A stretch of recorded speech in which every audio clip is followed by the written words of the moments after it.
You do? Awesome.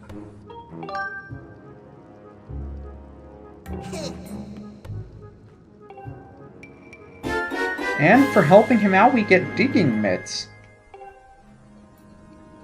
So you remember those little patches of dirt that we saw that had a little X on them? Now we can open them up. So it's drastically different than the mitts that you got in Minish Cap, where you use those to break through, like, sand blocks and stuff. These we use to open up little holes in the ground, and that's why this was here. Because sometimes you'll have a little steam spout, and that'll take you up. But they'll also give you treasures if you dig in them enough. It's very rare that you get as many rupees out of those holes as the one that I just opened up, but the few times that you are able to dig, it's incredibly useful in enough cases that it really is worth your time. So there isn't much for us here, but we're going to have to find a way to get that treasure later. Hopefully not before too long. Because you can see the path splits over here after we dig up, and not only will you find rupees, sometimes you will also find small treasures. Most notably the Elden ore you can find fairly commonly by digging. But depending on where you dig, you'll find different stuff. So anytime I see a patch, I usually dig it up. Although it's rare that you'll find as many rupees as the digging spots that you find here. It's also why I recommend you spend as many rupees as you have before you come down to Elden, so you don't waste any of the rupees that you do find. And on occasion you'll also find bugs as well, specific kinds of bugs. I don't think there's anything of interest in here. I'll check them anyway. I didn't know rolling into those gives you money. Again, learn something new every day. Just try random stuff, see what works, you never know. So... oh, I thought that was another paint. I think everything's a painting. So there are 3 of these here, and if you follow the map, you can actually see which one will probably lead to the treasure we're looking for. The other 2 will just dump us out in the middle of the room.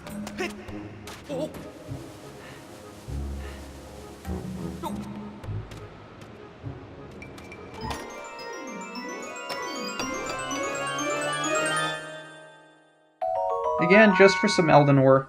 It'll come in handy. Although we'll probably find more of this stuff than we know what to do with.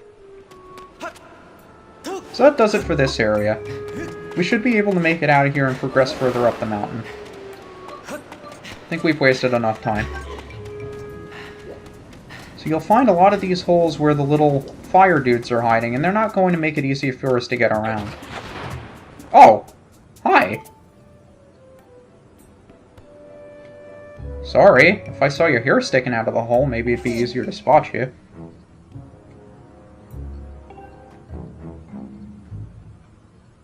Yep, even hearts you can dig up sometimes. Although those you're more likely to find in dungeons. So it's always helpful to look out for those. We're probably going to have to make our way around here and start killing the fire guys with bombs like we had to do in order to get here. So the first thing we're going to have to look for is some bombs. And luckily enough, there are a couple over here. So remember, you want to try to aim as close to the little dude in the hole as you can. I don't think they spawn anything that important most of the time. And you may also notice the crack in the wall here. Now we finally know what to do with those things, since we have access to bomb flowers now.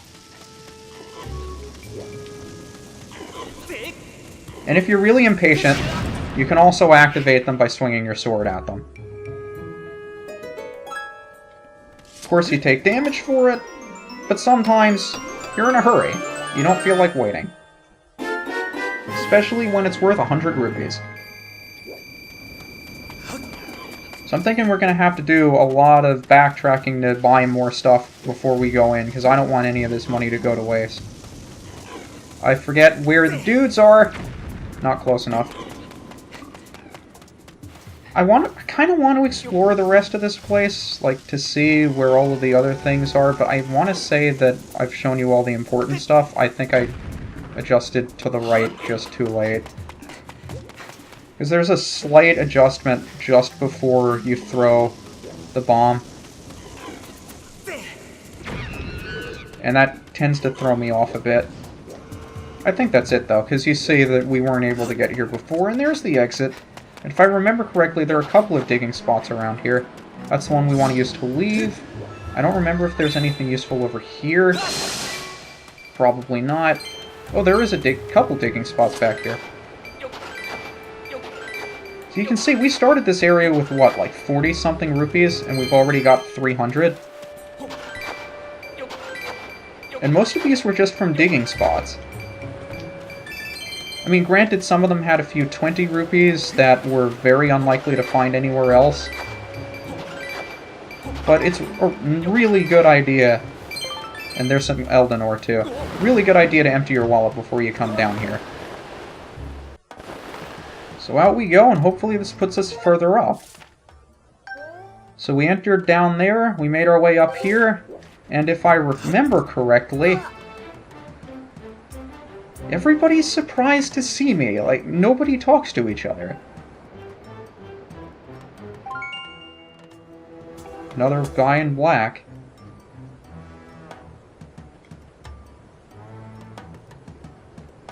Was it Mario? Gotta have some pretty big jumping skills to cross a gap like that. Especially with all the lava underneath. Yeah, but remember the rocks?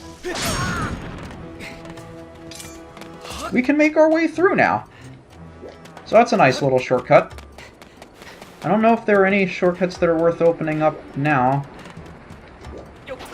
that'll be able to bring us straight up here as opposed to going down. Because unlike Farron Woods, there aren't any wooden logs that we can push down to make our way up here a little bit easier. I don't know if there are any kind of secret areas around here or not. I don't think there are. Do you think we'd be able to come back up here? I think we would. Another thing I like to do, when you dig, make sure you dig away from the lava or the sky below you. Wherever you're digging, dig towards the land. So whatever you dig up doesn't fall off behind you. Because you can see the things that you dig up are flown in front of you. And if there happens to be lava in front of you, you're not going to be retrieving those rupees. So keep that in mind when you're digging. Are we going to cross this gap, though? Oh.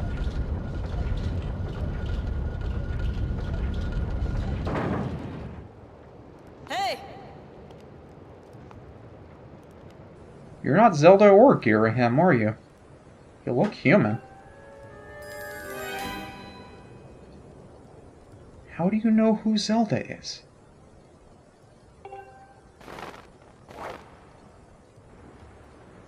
Things just got a little bit more confusing, didn't they?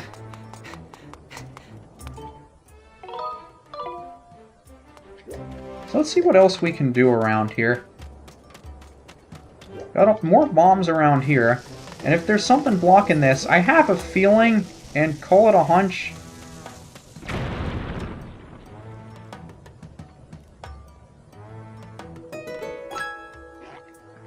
yeah, when you play enough Zelda games, this stuff becomes pretty obvious. And of course these things sitting next to a bomb flower might indicate, like, the wooden posts back here and the fact that this is knocked over by bombs. Gives you a hint as to what we can use it for later. Unfortunately, these bombs last long enough that I don't think you can bring them over to this thing yet. So even if you hurry as fast as you possibly can, you're not going to be able to use them on that bombable rock over there. So we got to make our way through here. And again, we're on fire. Easy to put out if you're able to roll it off, but again, if you're using a wooden shield, that thing is going to be gone. Even if you're just gently nudged by fire, you will be completely destroyed. So even when he's dead, he goes rolling down. Hopefully he doesn't drop a small treasure, because then I'd have to run down after him. No, he just dropped a rupee. We're fine. And you might notice more bombable rocks over there and a bomb over here. But occasionally, if you're in an area that requires use of a certain item, like Deku Seeds, you can pick them up by digging. So these things are sometimes used in lieu of pots that hold items, so you don't have... I mean, it's more inconvenient to use them that way, and that bombable wall will just lead us back to the area we started in. So I'm not going to go down there again. But sometimes they'll use the... Oh, wait a minute. He's going to knock me off, isn't he? I thought there was another platform. I'm confusing it with a later area. But sometimes they will use... I gotta shoot a little higher. Sometimes they'll use the digging spots instead of pots that you can break. And they'll hide certain items that you need to pick up in order to advance through an area, as opposed to hiding them in pots. So you'll want to keep an eye out for those. And you might hear another one of those guys that's using his horn, so it might not be a bad idea to go after him next.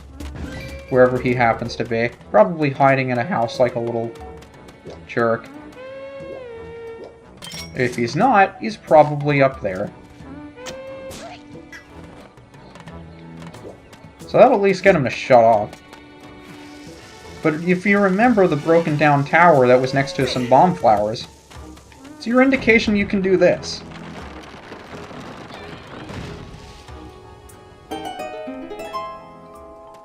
So it's a good idea to keep in mind the slingshot doesn't actually harm your enemies. It usually just stuns them for a brief amount of time.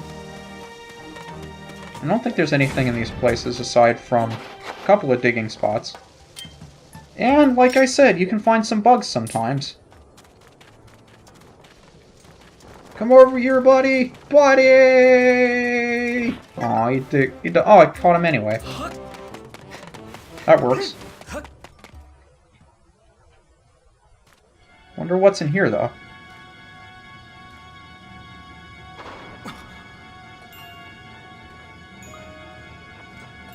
It's really a nice-looking place, too. Is that a magma down there? Looks like it. Yeah. You got it. Dubert, nice to meet you. This guy hosts a little game called Thrill Digger. It's... in a sense, it's Minesweeper, but it's a little less forgiving. It's more of a gambling game. You can dig up a certain number of spots. Each time costs money. The more money that you spend, the more risk you're taking, essentially, because you have more areas to dig up and there are more bombs that can stop your game. So you essentially dig into holes until you find a bomb. And the color rupee that you dig up will be an indication as to how many bombs are around that space. So if I dig up this one, see, there's a blue rupee. It's an indication that there are, I forget when you're told this, but blue rupees are an indication that 1 or 2 spots around this spot will have bombs in them. If you find a green rupee, it means that there are no bombs in any of the surrounding spots. So since I found a green rupee here, none of these 3 will have bombs in them.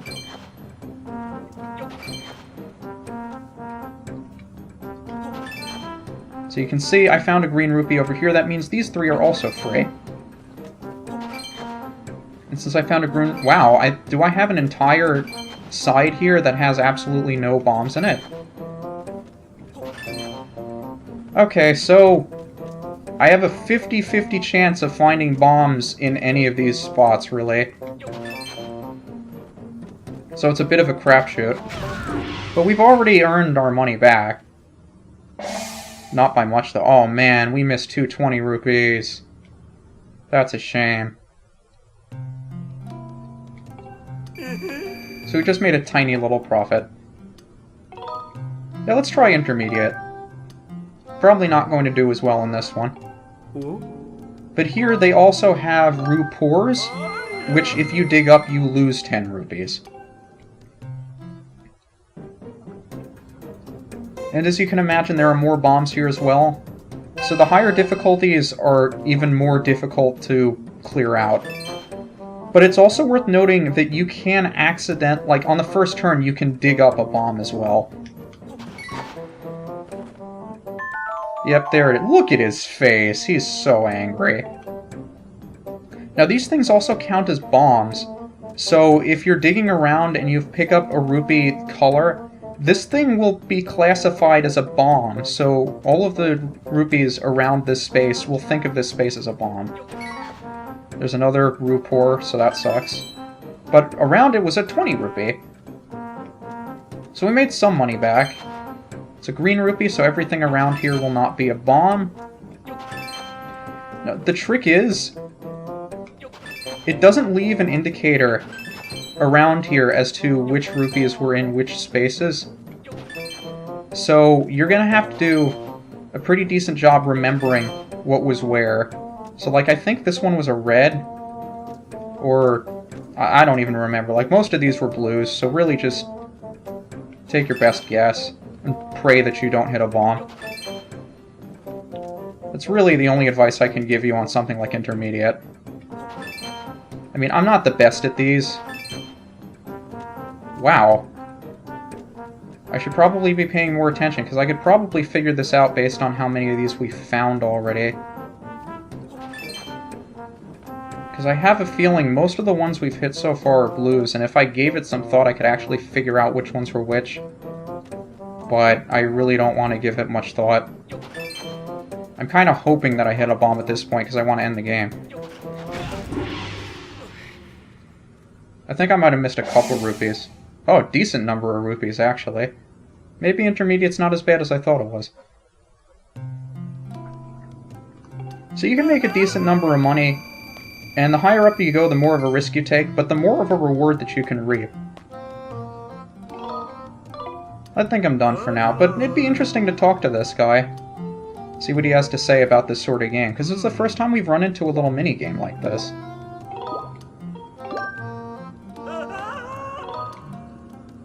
So who exactly are you, Tubert? Yeah. Sure, I don't mind calling you Mr. Tubert.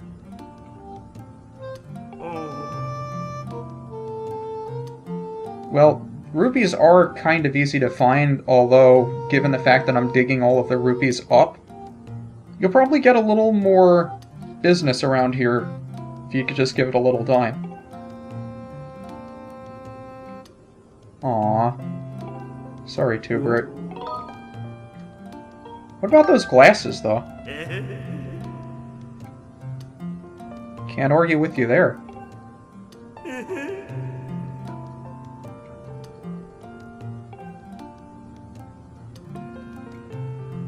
Yes, that's true, too. Now, what exactly are you doing? Like, I think I see a tail underneath you or something. I didn't know Magmas had tails. Oh, they're like little teddy bear paws.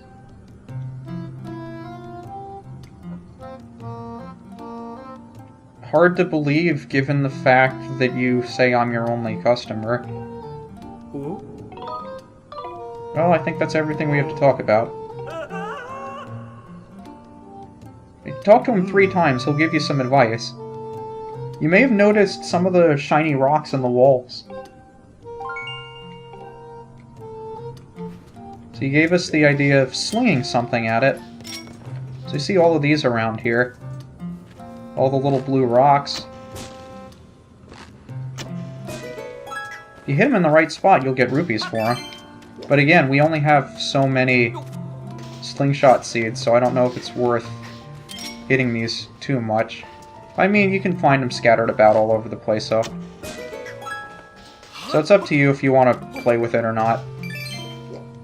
And I think at some point they also give you an idea as to, you know, how to play this game well. Like, if you look at this, thank you very much for playing Thrill Digger. Low value rupees only have a few bad spots. Higher value rupees have more bad spots. I forget, is it on the back side of the thing? Maybe it's not. Or maybe you have to beat Expert for him to tell you the secrets of the game. I don't remember, but it's not all that important.